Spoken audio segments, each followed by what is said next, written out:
Hello everyone. I hope you're all doing well today. This is the second part of my Cairn second edition world building episode. In the first part of this episode, part one, we kind of drew up or rolled for the culture of the people of this land, their resources and scarcities and ambitions.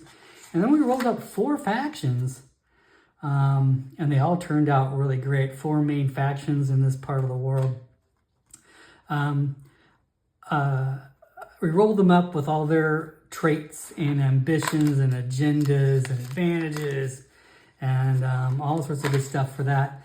I will finish them up when we do the final wrap up on the world building. I'll make sure they have names, and I'll maybe create names for their agents in this town and kind of go from there. But we'll put the final touches on them at that point in time. This episode is fun too. We get to roll for topography, which is basically making the map of the world we're living in.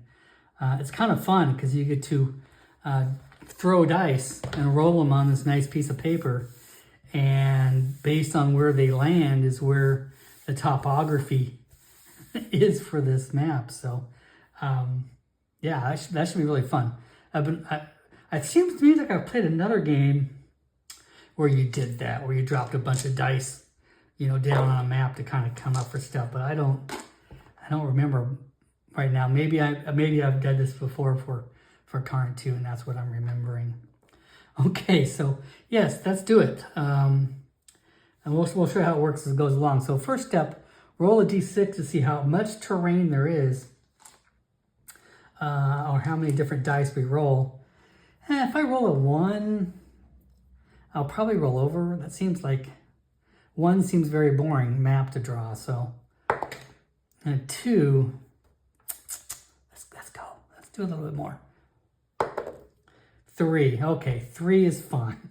I think 1 or 2 seem a little boring to me for the general works on this. Let's do it. Let's see, 3 d6s. Let's see, what 3 d6s do I want to use? Okay, I just got to get a good scattering of them. And hopefully I get a variety in numbers too. Okay, 2 1s and a 6. Wow, okay.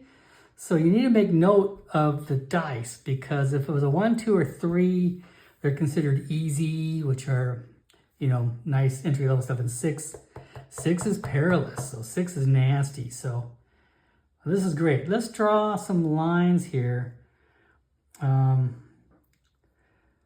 Let's see. How do we want to do this?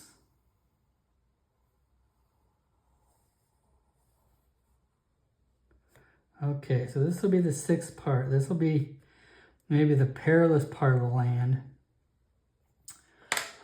Maybe I'll use a different colored dice, or a different colored pen.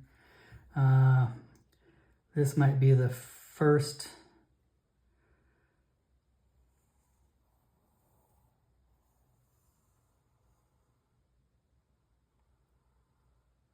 Okay, so this will be another section. And this one here will take up almost half the map right here for number 1. Okay, so we know what type they are. Okay, so let's see. So we got 1, 1, and 3. So make note. Note the face-up results of each die, then use the terrain dot table to mark the type on the map. 4 would indicate tough terrain, for example. Draw long curvy lines across the page, carving up the map around each die, which is what we kind of did for 3 dice. Roll an appropriate table for each result. Okay, we'll do that on the next page.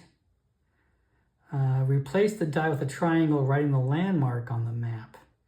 If there are any empty spaces in needed terrain, roll a die wherever you like and use the face-up as the result. Well, it does seem like I need something here, right? If there are any empty spaces that need terrain, Maybe I will roll a fourth one here because it seems, I know that's a very easy distribution, like kind of like it is here, having 4 landmarks, but it feels weird to have half my map, especially being an easy. It just seems a little strange. Let's roll a 4th dice for this area over here. Let's make a 4th bit of terrain. Oh my goodness, 6. Okay, well that was right here. All right, let's do that. Now I feel a little better. Not that I want to make something exactly like the example in the book, but I can't help but feel like a little bit better.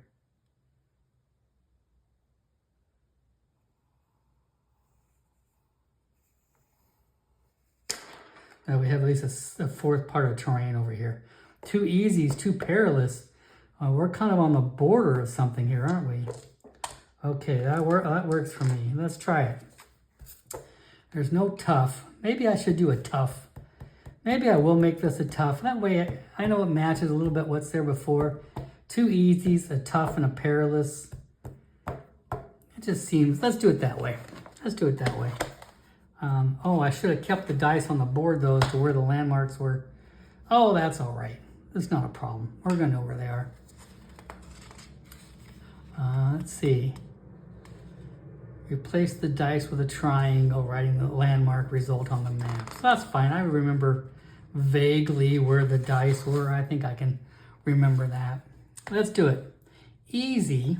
Roll a d20 for the type of terrain, and then you roll for a landmark. So it's going to be 2 d20s. We'll keep the same one, the kind of greenish one will be the first one, and the purplish one will be the landmark. Let's do it that way. Okay. We'll do the one up here first. It was right here. So let's see. What did I say? This was going to be the type bluffs. Okay. There's a terrain type here of bluffs. That might make a little bit of sense. And then a 13, a great water wheel. So right up here in the Northland, here's a triangle. A great water wheel.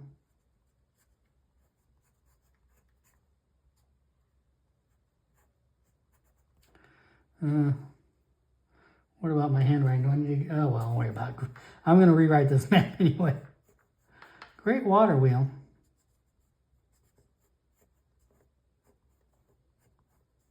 Was right there. But the territory are bluffs. Is the type of terrain. So I imagine it may be looking over, above, and down below is this perilous land down below. It overlooks that land. Yeah, I could see that. Let's do that, or at least part of it. Maybe the bluffs overlook part of it here. We'll work it out, but there will be bluffs. They'll be overlooking some part of it here. Let's do another one. I think I'm gonna keep the same thing. Let's do it. The green dice is gonna be the terrain. The purple dice will be the type of terrain. We're still on easy for up here. Let's roll that since it went down. Let's see. The type of terrain is a 9 heaths. And a 6 is an enormous footprint. Okay, well, that was right here. This was smack in the middle, I think, if I remember correctly. Heaths. Oh, we'll put that down. Heaths. That might work well for our Druidic Society town to be here, our starting point. Druids and heaths go together, right? A gigantic footprint.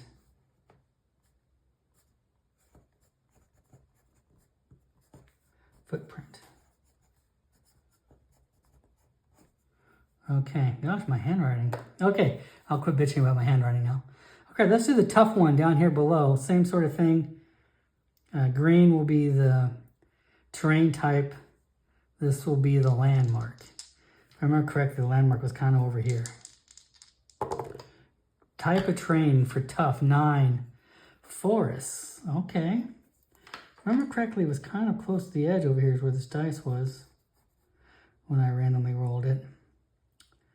So this is a forest.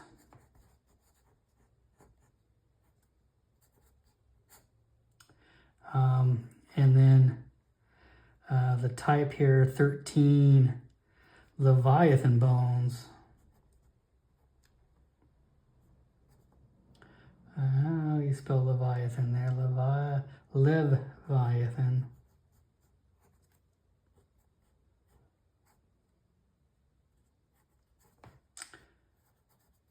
That's the landmark.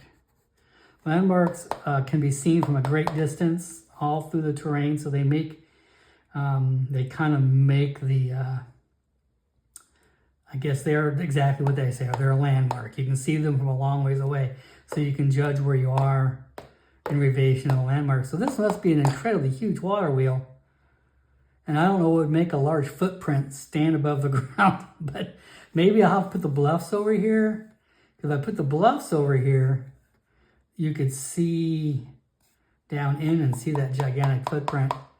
That's an interesting one. Okay, let's do the perilous one last. Same thing here. The terrain type and the landmark. 8 for perilous. This is geysers. Wow, okay. If I remember correctly, the triangle is kind of right here, smack in the middle. Okay. So the area are geysers.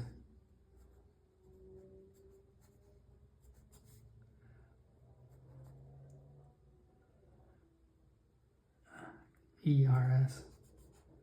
The landmark 7 is a floating object.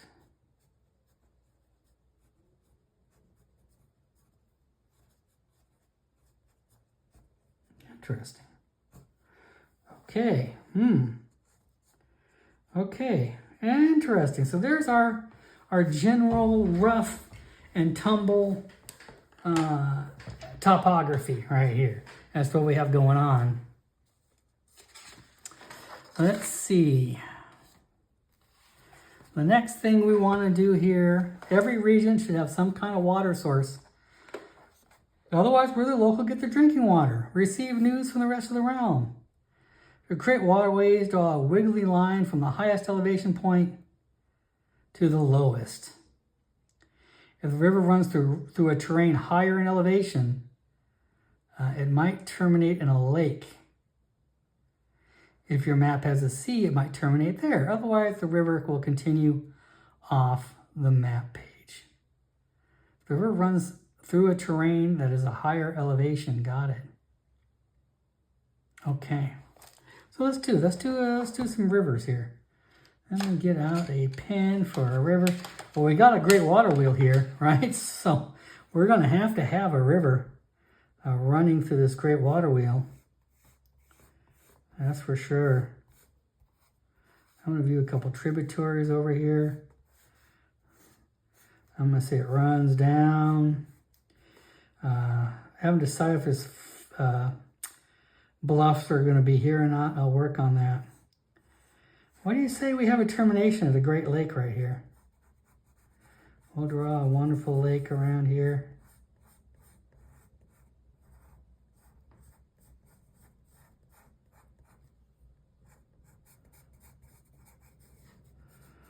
And then we'll continue here. Down below off the map.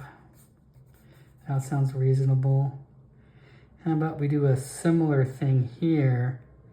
Since this place has geysers, I mean, they're going to be kind of bubbling up from below. But I would imagine that there could be water here.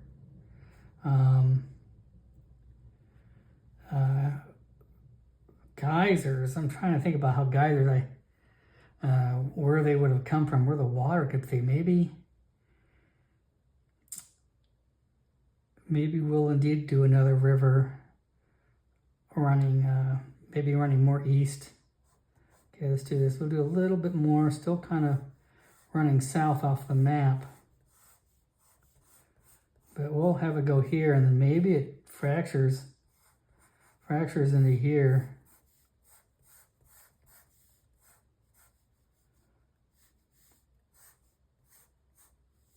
And we'll kind of leave it at that. Okay, so now we got some water and some rivers here. And we'll even have a lake here in the middle. I'll draw it up a little more nicer and then it runs off the map.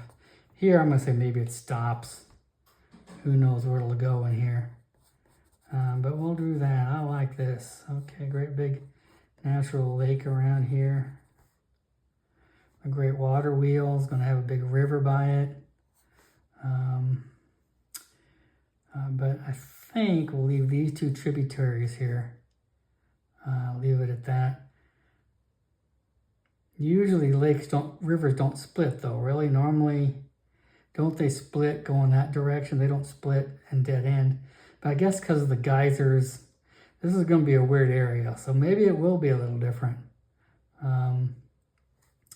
Maybe I will indeed split into these geysers and nothingness up here.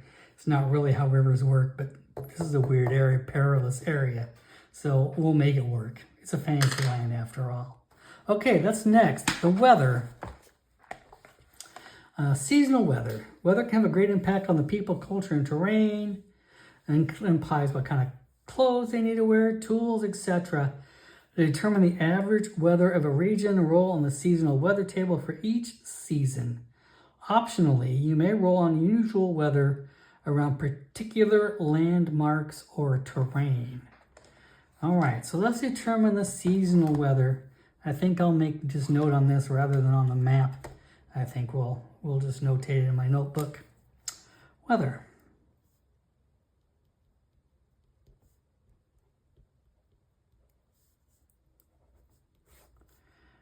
Spring.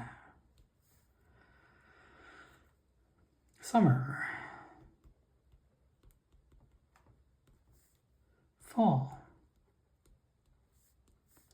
Winter. Okay. All right, this is just a simple D6 for each of these. So let's see what the spring weather is like. 3. Cool and breezy.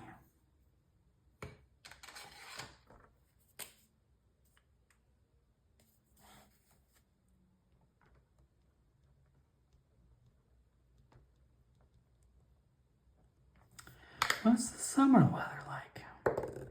4. Cool and stormy.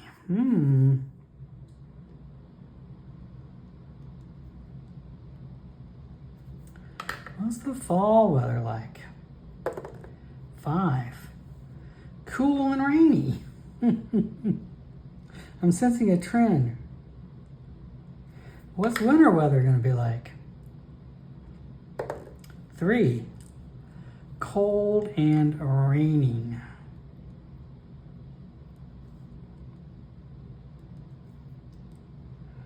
Okay, well, this is an area, part of the world that never really gets super hot.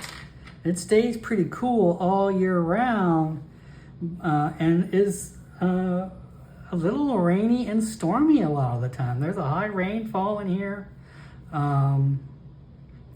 But it doesn't really have cold. There's no real snow. There's no freezing and frigid weather here on the map, nor is there hot. So it's somewhere kind of in the middle, but there is no nice and cloudy. It's a pretty cool area.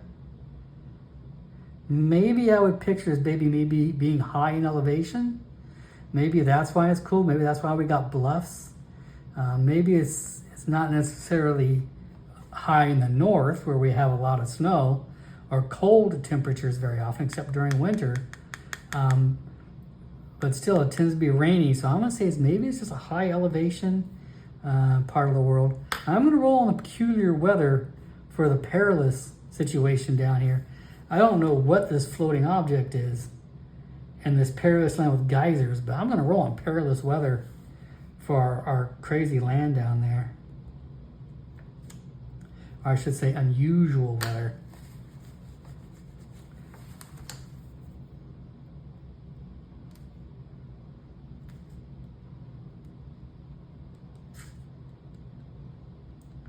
I think that's an unusual weird land going on there, so let's do it.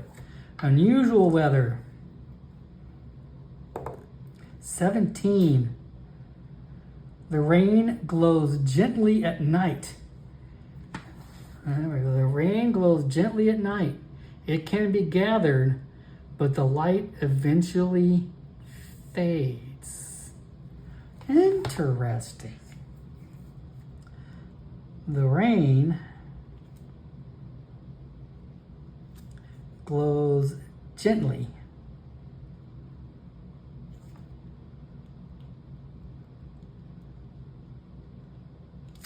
at night.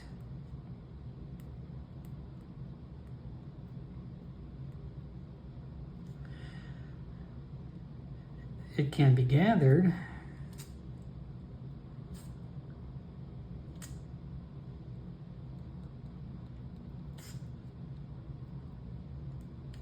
but the light fades.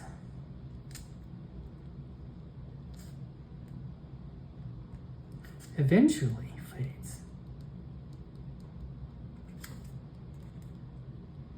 I like that. That's interesting. I should say that's unusual. That's unusual weather. Is it just going to be here? Maybe in the forest? Maybe in the heath? Oh, well, look at that. What does it say about the unusual weather? Optionally, may also roll on the unusual weather table around particular landmarks or terrain. I think that sounds appropriate down there.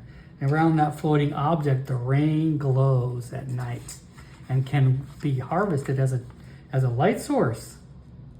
That would be interesting, but it's such perilous land. Is it worth the trip? Okay, that is our map. We added water. We're gonna illustrate. There's a giant footprint right there. We're gonna do some illustrations for when I draw the map up nicer. We will do some of that. I will make this map really fun. Add a lot of color. That'll be my project offline, is to have fun drawing this map in more cool and interesting ways. Okay, we have our world. As far as that's concerned, there are point of interests. Point of interest on the map are generally divided in the following. There's the main settlement of the region. So this is going to be our home. It's not necessarily the largest or most important place, but should always be significant to the region's history and its people. So our heart is where we will spend most of our time, and our settlement and our people. But there may be other settlements in the area. There's going to be waypoints. There's going to be curiosity. Maybe lairs and dungeons will also be drawn up here. So draw H close to a water source on the map. Okay, I can't help but think that even though the heath, I thought maybe the heath would be the good founding part. Well, maybe the heath should still be the good founding part, right? Maybe for our druidic society, which we've already rolled, heaths sound like the logical place, for our village, our town. But at the same time, I'm tempted to put it near this great water wheel. Maybe not. Maybe the water wheel is something different. Maybe it's a relic from a prior society. Maybe there is a different settlement here, but not where we are. Maybe it's not the heart of the world. Maybe there will be another settlement here. Maybe it's no longer a functional water wheel. Maybe it's a relic from a long faded past. I thought maybe this would be our starting ground, but maybe here. This gigantic footprint, for example, could have some religious significance or scholarly significance to the druids of the world. I like it. Let's do that here. Put the letter H close to a water source. Let's do it. We'll put the H right here. This is the heart of our society. This is where we will build the village. We'll be right here. That will be our homeland, which we'll mostly work out of. Interesting. Okay, let's do that. And it says here, roll 3 to 8 6-sided dice on the map, collecting any dice that roll off the page and setting them aside. Note the face-up result for each dice. Then use the point of interest die table to mark the point of interest. Roll any dice that fall off the map page, repeating the step until none remain.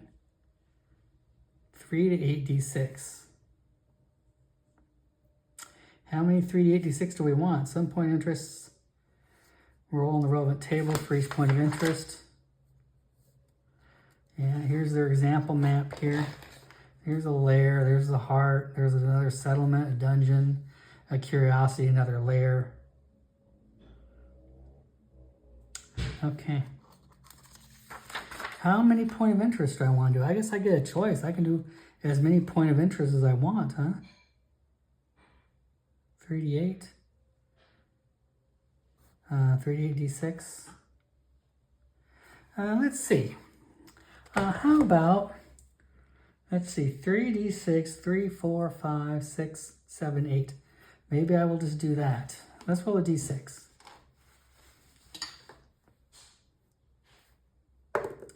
3, 3, 4, 5. Okay, 5 points of interest. Okay, so let's do that. 5 dice. Look at that. I've got 5 dice right here. So let's roll these 5 dice. I like all the colored dice today. Okay, let's do 5 dice for our point of interest. Any that roll off the map, we will adjust accordingly. Ooh. Okay. Okay. Okay, there we go. We can do that. All right. So, is that the numbers that we did here? Roll 3, 8d6, collecting any dice roll off the page. Note the face-up result. Really? So 6 are 3 dungeons, 4 dungeons, and a lair. Wow. 4 dungeons and a lair. There's not even any other settlements or any curiosities for that matter. Roll any dice off page. Repeat the last step until none remain.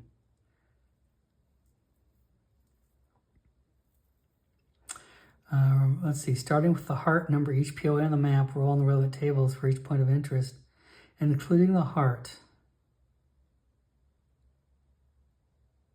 Wow, that's okay. That's spooky. So, but we'll do it. Let's see. Let's notate that. So we have a dungeon right here. D. What does it want me to roll the number? Number each point of interest on the map. Oh, okay. Well, dungeon 1, dungeon 2, dungeon 3, dungeon 4, and this will be lair 4, or just lair 1. Wow, that is a lot of dungeons. I guess I'll have to see if I do a lot of dungeon exploration on this map.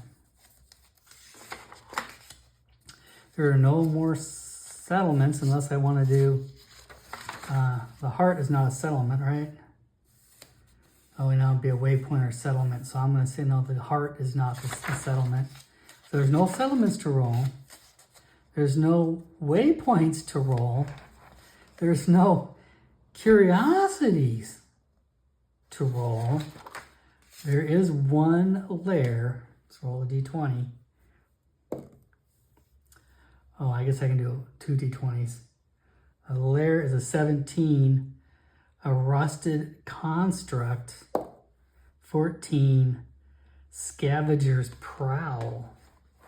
Interesting. Okay. I'll write that down here. Rusted construct, predators, prowl. Okay. 1, 2, 3, 4 dungeons. That's not really what I was expecting. Okay. Maybe I will just roll them one at a time this way. Let's see. 1. A burial ground. 15. Overgrown.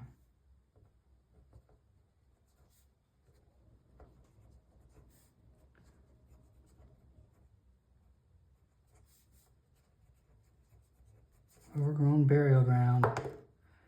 I don't want to do another burial ground. Let's see. I could do another burial ground. 4. Clockwork. Nah, I don't really like that. Let's reroll that one again. Let's see. A 10. A manor. 11. An inverted manor. Weird. Inverted.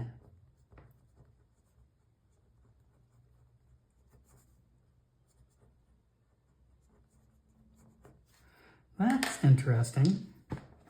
Okay, let's look at D3. Let's see.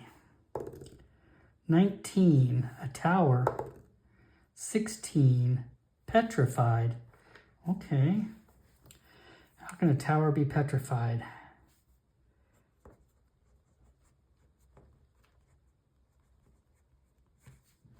We will find out, maybe.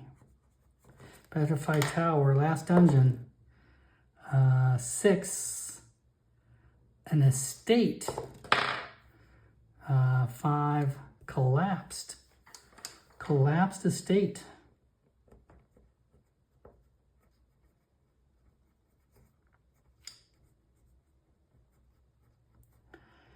Wow, this really seems to indicate at one point in time, this whole region was settled. A manor house, a tower, an estate, a giant water wheel. They are kind of bluffs up on the high road. This whole land was at one time settled, but now perhaps largely abandoned. That could lead to an interesting storyline through here. And an overgrown burial ground and these guys with a strange floating object. A ruined construct, that kind of makes sense. This isn't a forest. The forest is not going to like constructs. I can imagine predators prowling around machines in the middle of this forest. Forest would not like a construct there. No life coming out of that place. Okay, let's see what's next. We do need to generate paths.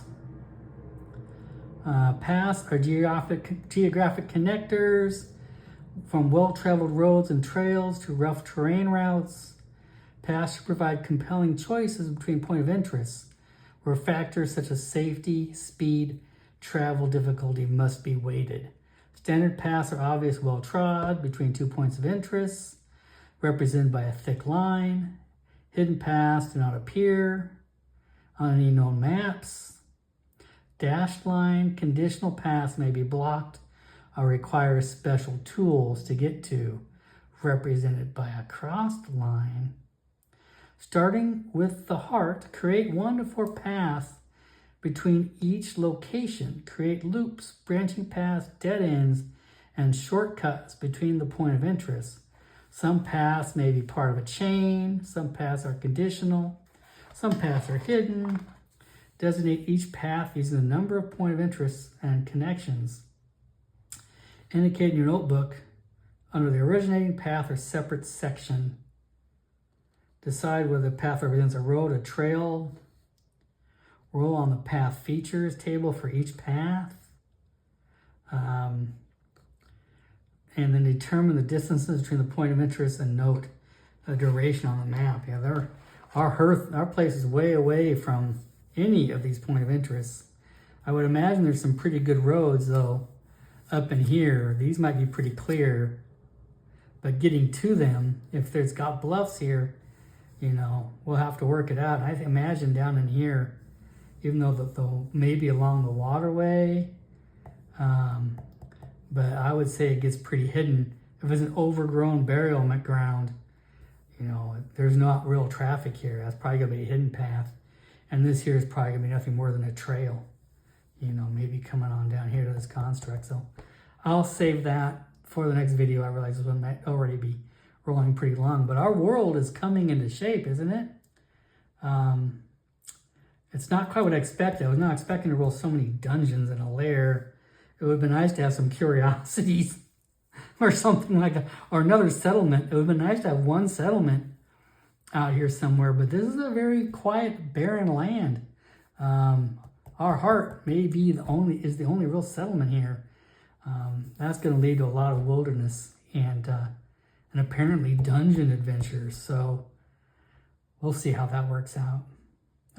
So the next episode, we'll draw the paths on here on the next episode, and then we'll put it all together. We'll discuss the people, the factions, the terrain we're looking at, and maybe what sort of things are going on here. And we'll have a world building done, and then then we'll see where we'll go from there. Thanks for joining me, everyone. I hope you have a great week. Take care.